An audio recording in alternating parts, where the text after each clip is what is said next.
Hello viewers, நம்ம இன்றைக்கி பார்க்க போகிறது வீட்டில் இருக்கிற இட்லி மாவையே வச்சு அது கூட ரவை சேர்த்து டிஃப்ரெண்ட்டாக பொட்டேட்டோ கட்லெட் எப்படி பண்ணுறதுன்னு பார்க்க போகிறேன். அதுக்கு நான் ஒரு சின்ன கிண்ணத்தில் வீட்டில் அரைச்சி வச்சுருக்க இட்லி மாவை எடுத்துக்கிட்டேன். இந்த டம்ளரில் 3/4 டம்ளர் அளவு ரவை எடுத்துக்கிட்டேன்.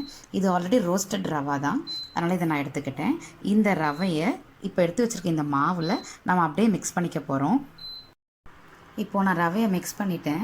எனக்கு இந்த கட்லெட் சாஃப்டாக வேணும் அப்படிங்கிறதுக்காக நான் 2 ஸ்பூன் கோதுமை மாவு சேர்க்க போகிறேன். இது அடிஷ்னல் தான். உங்களுக்கு கிறிஸ்பியாக வேணும்னா நீங்கள் ஆட் பண்ண வேண்டாம். உங்களுக்கு சாஃப்டாக வேணும்னா நீங்கள் இதை ஆட் பண்ணிக்கோங்க.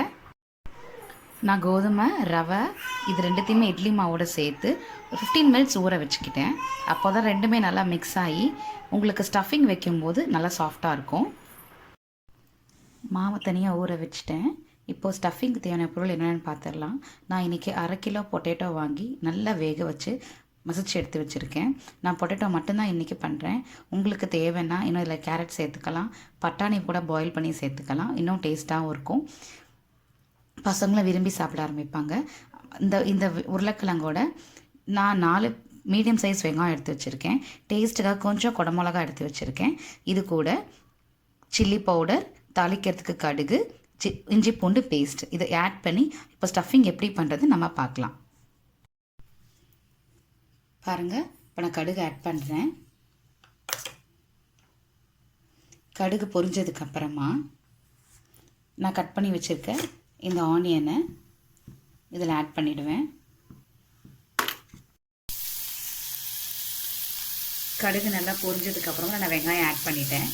இது ரொம்ப ப்ரௌனாக ஆகணும்ன்ற கட்டாயம்லாம் கிடையாது. லேசாக அந்த பச்சை வாசனை போகிற அளவுக்கு வதக்கினாவே போதும். இப்போ உப்பு ஆட் பண்ணுறேன்.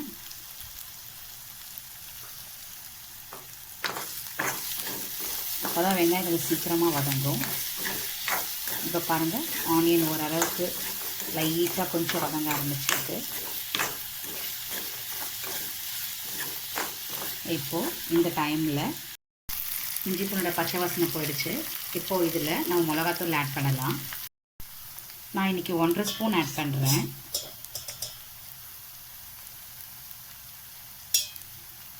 இதை ஆட் பண்ணிவிட்டு இதை நல்லா மிக்ஸ் பண்ணிக்கோங்க.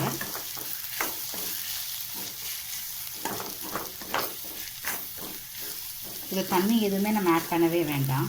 இது எண்ணெயில் நல்லா வதங்கிடும். பச்சை வாசனை எதுவுமே இருக்காது. இது ஒரு 2 to 3 மினிட்ஸ் நல்லா வதக்கிடுங்க. அந்த எண்ணெய் பிரிஞ்சு வரும்போது நம்ம வேக வச்சுருக்க பொட்டேட்டோவை இதில் ஆட் பண்ணிக்கலாம். இப்போ பாருங்கள், நல்லா செவந்து வந்துடுச்சு. இப்போது நம்ம பாயில் பண்ணி வச்சுருக்க அந்த உருளைக்கிழங்கு இதில் ஆட் பண்ணிக்கலாம்.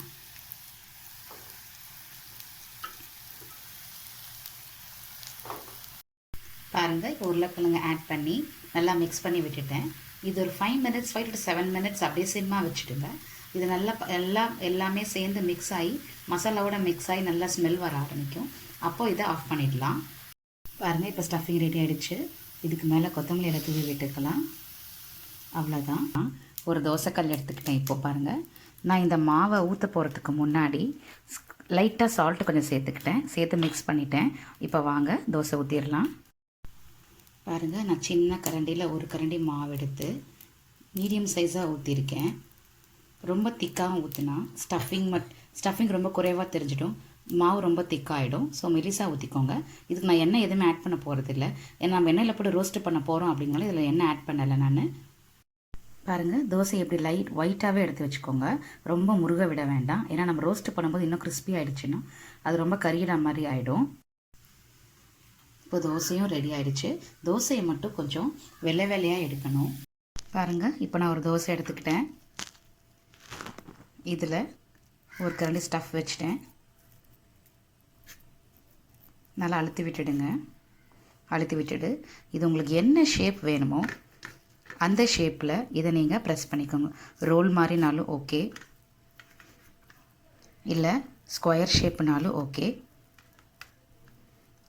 இப்போ நான் ரோல் மாதிரி போடுறேன் இன்றைக்கி. பாருங்கள், இதை இப்படி வச்சுக்கிட்டேன்.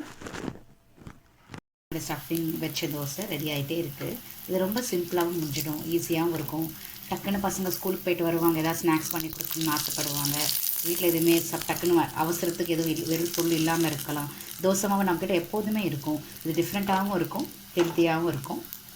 இதை நீங்கள் கண்டிப்பாக ட்ரை பண்ணி பார்த்துட்டு கமெண்ட் பண்ணுங்கள். தேங்க்யூ. பாருங்கள், இப்போ நம்மளோட கிறிஸ்பியான பொட்டேட்டோ கட்லெட் ரெடி ஆயிடுச்சு. இப்போது நீங்கள் டேஸ்ட் பார்க்கலாம். தேங்க்ஸ் ஃபார் வாட்சிங் மை சேனல். சப்ஸ்கிரைப் பண்ணுங்கள், மறக்காமல் பெல் ஐக்கனை கிளிக் பண்ணுங்கள். Thank you once again.